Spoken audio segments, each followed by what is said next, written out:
Center, Turkey. He is in fact my colleague from my ex-university, Işık University. We worked together around 4 or 5 years in the same room and in the same research group.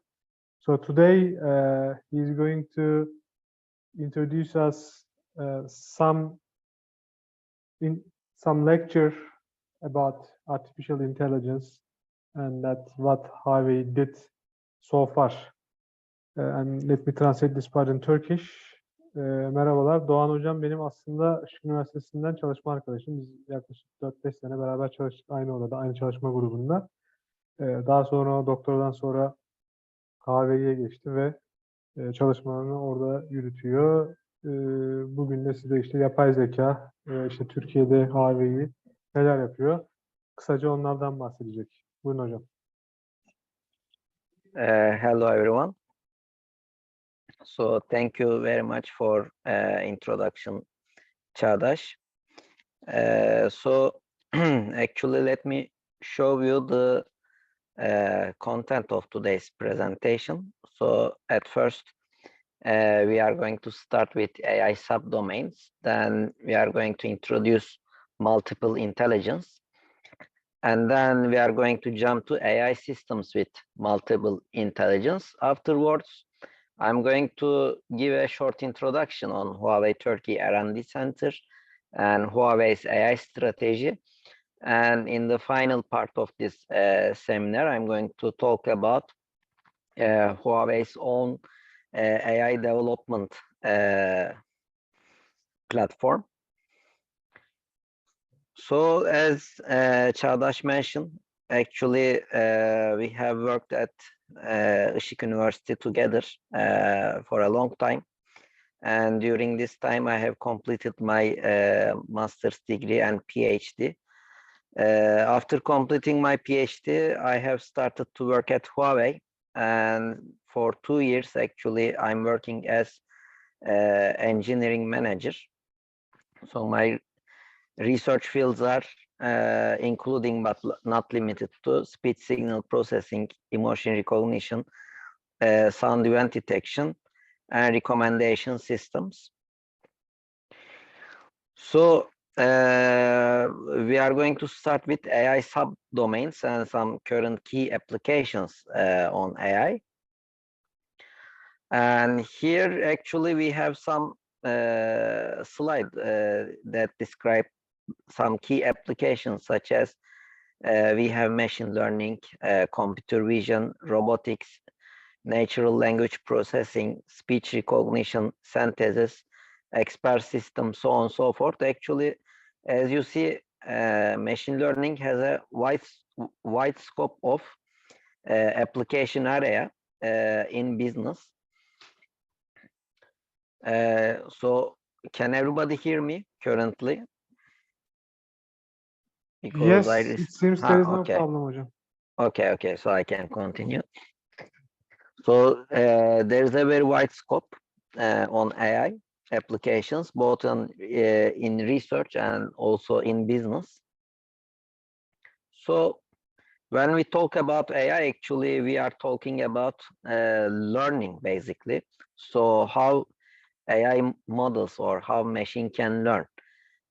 So actually this slide illustrates some learning frameworks. So basically in supervised learning, we have annotated data and we are learning from the data. And unsupervised learning, there is no annotation. So we have the data, but there is no annotation. So we are trying to group the data to different classes or clusters. In semi-supervised learning, actually, the amount of labeled data is very small compared to unlabeled part. So in this framework, we are trying to iteratively expand the annotated data. In reinforcement learning, actually, this is learning by trial and errors. Maybe you have heard about some AlphaGo AI games or AI in games. Actually, in that kind of application, system is learning by doing some errors and trials. So deep learning, actually, this is artificial neural networks based learning framework. And in ensemble learning, actually, this is mostly interaction of weak models, collaboration of weak models to come up with a strong classifier, a strong decision. So let's talk about intelligence. So at first, let's define what is the intelligence. Actually, intelligence is the ability to find and solve problems and create products of value in one's own culture.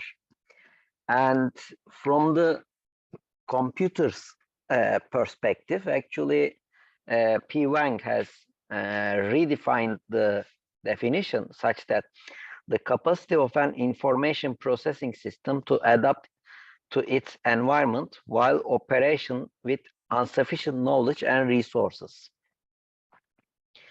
And let's talk about the what kind of intelligence is there. Actually, this slide morely for human rather than computers or machines. So actually there is physical intelligence. This is about, you know, ability to do physical activities, awareness and efficient use of the body. And then we have intellectual and mental intelligence, which we know this as IQ. So mathematical and logical intelligence. And then we have social intelligence and emotional intelligence. It's about, you know, understanding each other, being socialized in our environment.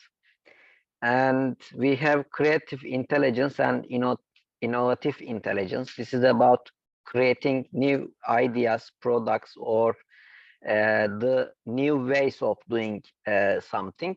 And finally, we have moral and ethical intelligence to decide what is true, what is wrong, what should we do or what shouldn't we do, so on and so forth. So actually, those are some multiple intelligence for human. And in the right part of the slide, actually, we can view how humans are learning. Actually, the visual part, you are learning by using your visual perceptions, by observing, basically. Auditory learning, you are learning by listening. And kinesthetic learning, actually, this is we are learning by repeating the same action.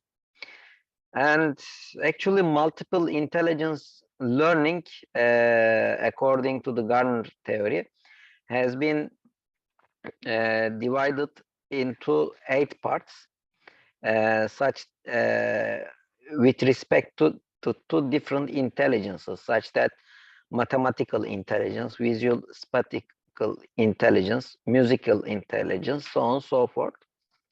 But rather than using slide, this slide, let's, sorry for that. I think the PowerPoint has mixed something. Let's talk about the importance in AI at first. Actually, this kind of using multiple intelligence allows AI system to handle not only a single or specific task, but some different tasks as well in the same time. And mostly this is related to multitask learning. So in multitask learning, actually, there is not only one task, but there are some auxiliary tasks as well. And we define, you know, we train a model to handle some different related tasks. On the other hand, the ability to process multiple information sources in the same time. So actually, we call this like multimodal learning system. Actually, in that kind of system, there is not only one single information source, but also there are more than some different information sources from different perceptions or from different sources. And actually multimodal learning systems can able to fuse those features or the decisions of different models to come up a final decision. On the other hand, the AI models or a system can directly put their attention to some specific tasks or some salient time frames or salient issues. So actually in AI part or in AI framework, attention mechanisms can best map to this kind of need. So let's talk about how AI or how machine learning in general has been evolved. At first, there was some reactive AI system. So when we talk about a reactive AI system, we can consider we have a very specific task, and the system works for only the current input. For instance, you are going to decide to whether give a credit to a customer, and as a bank, you are just getting information as the salary, and let's say is the customer has its own home or not, and so each customer is going to be dependent instances from each other, and you are just trying to decide only using that kind of current information. So there is no past information, no future information or some future predictions, but only the current informations. And you have only a one binary classifier to give the credit or not. And then we started to use some limited memory AI. So actually limited memory AIs can learn from the experience. So in this yellow box, we can extend our example to overview the history of the customer as well. So if the customer has paid the bills or paid the payments on time or not, because you are also starting to analyze the behavior as well. And then slightly the green part, AI with theory and mind, actually it's not only understanding or observing the limited task like giving credit or customer to a customer, giving credit or not, but also understanding the situation that customer in as well. For instance, what is the current economic conditions of the city or of the country that the customer is living? What kind of threats are there? What are some global risks that can affect the customer? How customer is going to be affected? So that kind of a wider scope of analysis. So actually the green part in today is not completed yet. Mostly our research is continue in the green part actually, in not only financial sector, but in the all kind of sectors that you can imagine. And blue part actually is the speculative part, because blue part is defining totally self-aware about itself and surroundings, describing that kind of system. Actually, the super AI is very speculative for now. So let's talk about multiple intelligence from artificial intelligence perspective. And before that, let's talk about some use cases. For instance, in an automatic speech recognition system, they have improved this by not only using the acoustic signals, but they have also combined them with visual information based on lip movement. So it helped to boost the performance in noisy environments as well. Or another example, Baidu AI Composer. Actually, this system takes a picture as an input, does a context analysis, and based on this context, using some generative networks, it composes some creative music in the output. So there are that kind of examples that you can view in this slide, but still these slides are not explained or they are still weak for what we are talking about, green part or blue part in the previous slides, because still they are performing two or more quite different cognitive tasks, but we cannot talk about a complete self-awareness or self-system awareness capabilities in that kind of examples. So let's talk about the quadrants. What kind of quadrants are going to be important?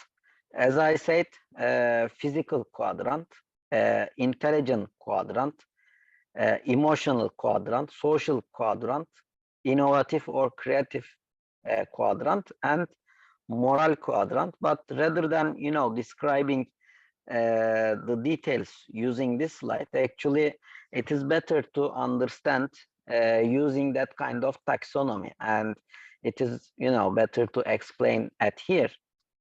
Actually, when we talk about physical quadrant, about the machines, basically we are talking about the processing power and the hardware. So how can we speed up model training times? How can we do a complex model to be trained even in seconds? So this is about the physical quadrant.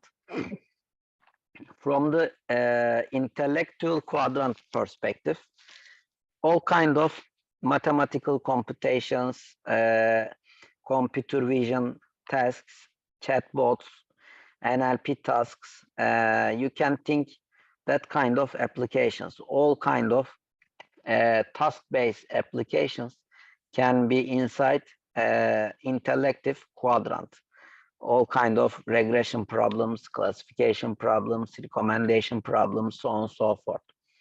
So we are familiar with this bottom two, but let's talk about the top layers in more detail.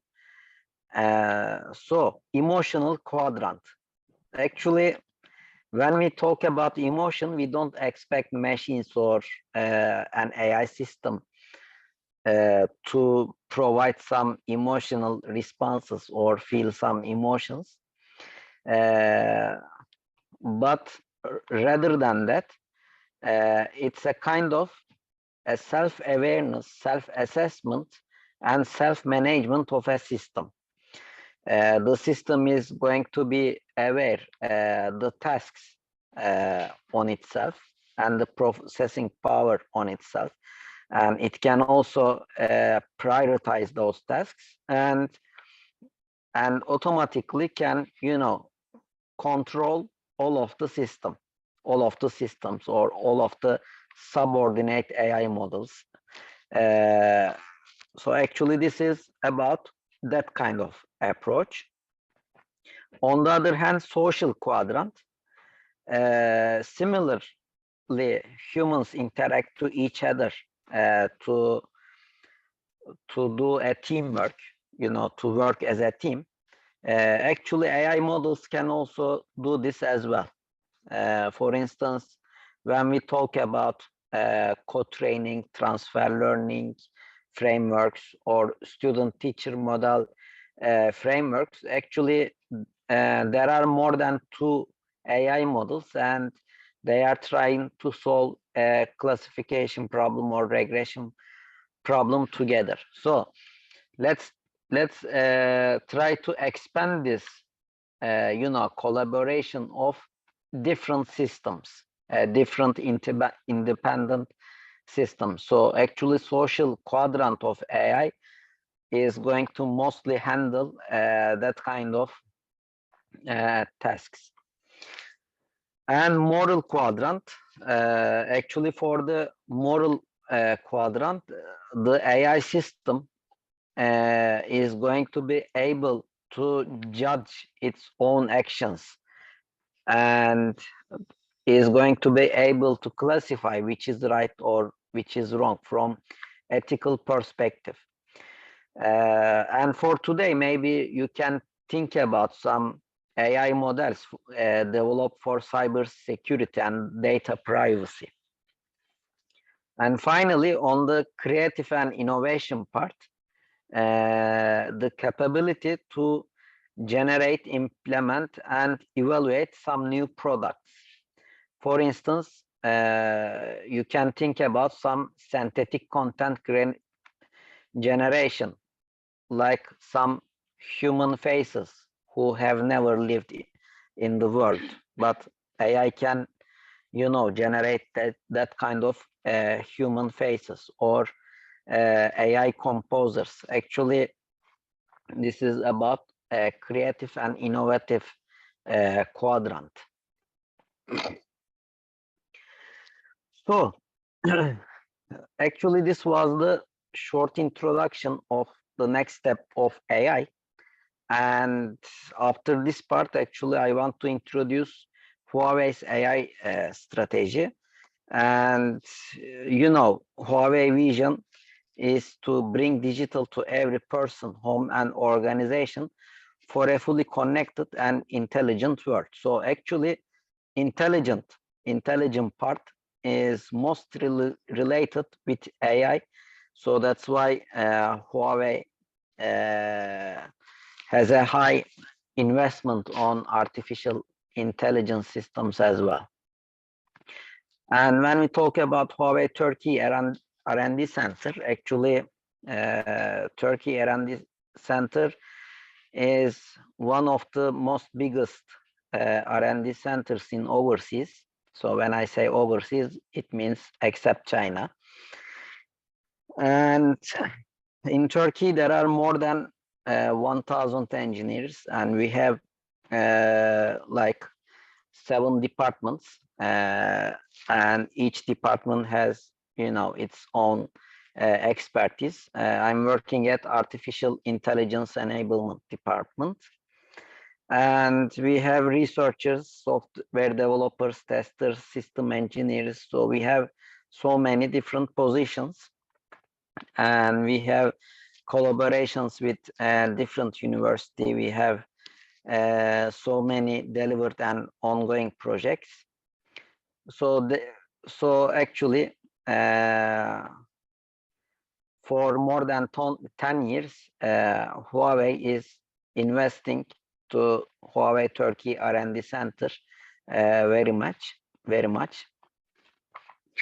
And we think that actually AI is going to change many different industries, as you see in the slide, from agriculture to pharmacy or healthcare, media. As I mentioned in the beginning of this presentation, AI is going to change nearly can change all of the industries. So, and from our department, for the artificial intelligence enablement department, actually we are mostly working on computer vision domain, natural language processing domain, and search and recommendation systems domain. In Turkey, in AI, in our department, actually we are focusing on that kind of projects, but we have some different small projects from different domains as well, as you see in the general capability portion. And let's provide some example by associating them with the quadrants that I have introduced to you. So actually, optical character recognition is one of the important project. It's about, you know, to read some text using cameras, and not only from paper but also some screens as well. This is, for instance, very related to intelligent quadrant. Another example is our SaaS product vSite. So by using this product, we can provide, or we can help on environmental health and security problems. In this project, we can do equipment recognition or person recognition. We can identify some risky situations like restricted area violation or human-machine interaction, so on and so forth. There are many examples, and this is an example to not only intelligent quadrant but social quadrant as well, because, you know, this system can activate other security systems when it defines a risk. So we can relate this to social quadrant as well, additional to the intelligence quadrant. Another intelligence quadrant example is like object detection. So I think you all know what object detection is. I'm not going to describe. Another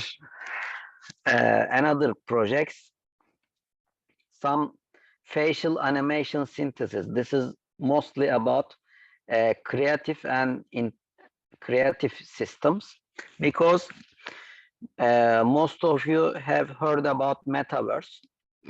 So in metaverse, we all have some avatars.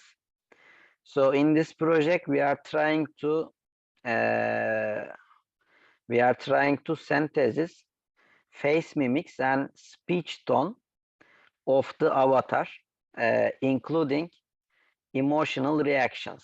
So, and to make those avatars face movements as natural as possible.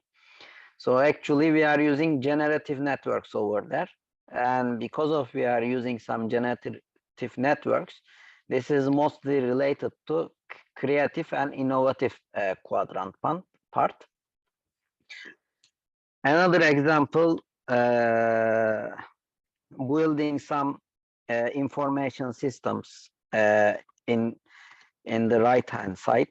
You know, Huawei has many documentations, so we are trying to understand the content of each documentation, and AI model try to understand some common concepts and topics related to a predefined taxonomy and relate all of the documents and build a recommendation system to help employees to find a specific document in a very short time.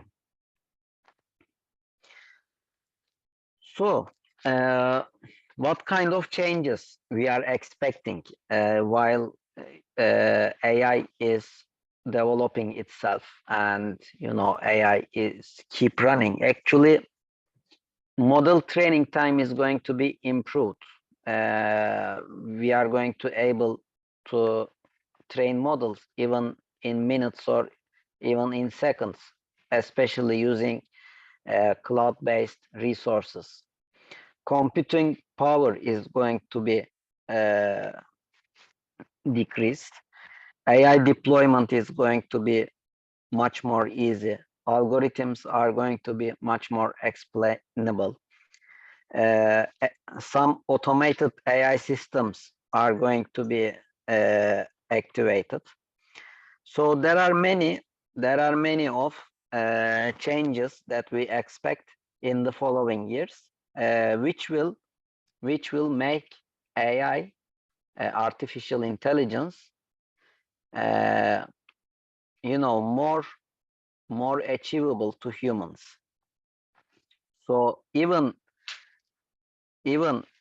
someone who is not a programmer is going to be able to use some AI systems or design some AI systems in future. So let's talk about finally the model arts.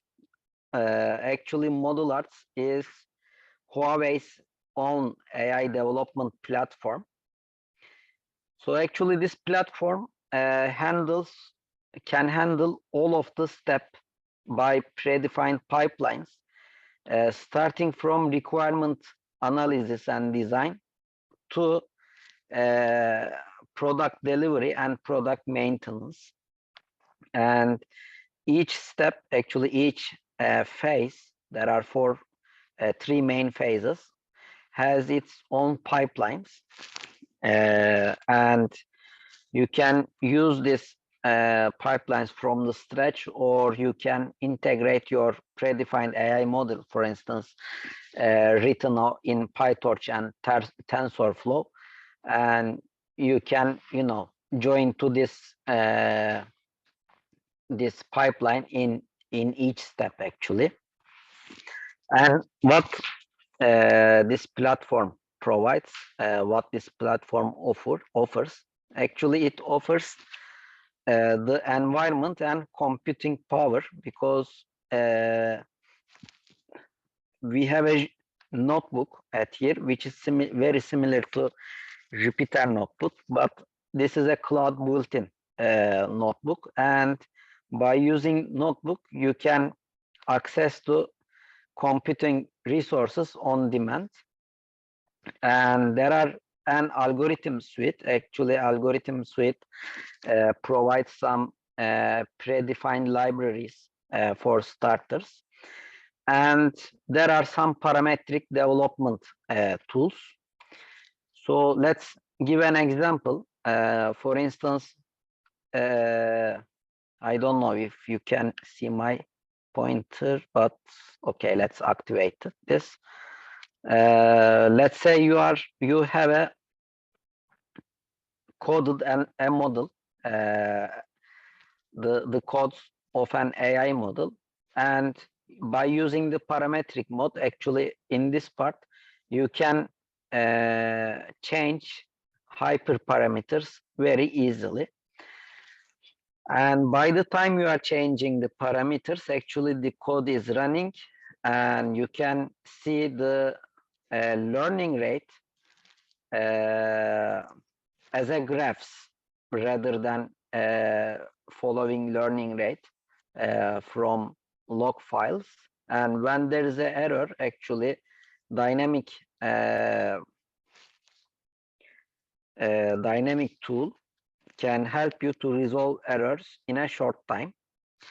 And when you do a change in model architecture or in the model parameters, actually you can view the result or view the effect of it in the output. Actually, this is like an object detection model, and by the time there is a change in the hyperparameters or in the architecture, the output is also changing. So actually, by using this framework, designing AI systems or AI model development becomes much more interactive. And actually, when this is interactive, it starts to be more explainable, more understandable to human. And we have also algorithm development suite. In this suite, actually, there are some self-developed algorithms and some algorithms which are developed by communities. Actually, those are some, some general architectures or some general models. But, when you have a specific problem, rather than start to provide the solution from the scratch or start to do design from the scratch, actually, you can jump to this suite. You can find the most suitable base model and you can fine tune the architecture. So this is going to make your job much more easier, actually. And also this environment is designed for teamwork as well. Actually, when we talk about teamwork, we are using some repositories like GitHub or CodeLab, and we are, when we do some change, we are merging our codes and to make this in the production. Actually, the Model Arts platform supports all that kind of properties as well. So thank you very much for listening me. If you have some further questions, maybe we can have a discuss.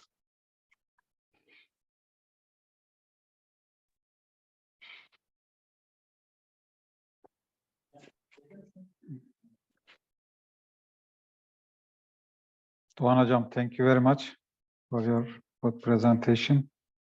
Thank you. If there is questions we can take. Is there any question?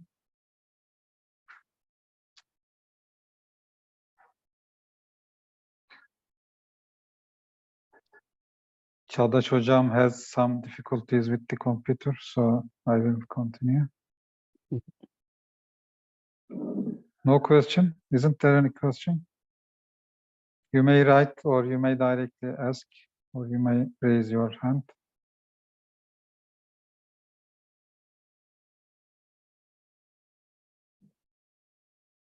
As far as I see, no question, Doğan Hocam. Okay. Okay. Thank you for your good seminar, or fruitful seminar. Thank you very much. Yes, there is a one hand, but he cancelled, I think. Okay. Okay, we will continue this seminar series as we have defined at the beginning. So see you on next seminar. Doğan Hocam teşekkürler. Ben teşekkür ederim. Sonraki seminerlerde tekrar görüşmek üzere diyelim o zaman. Çok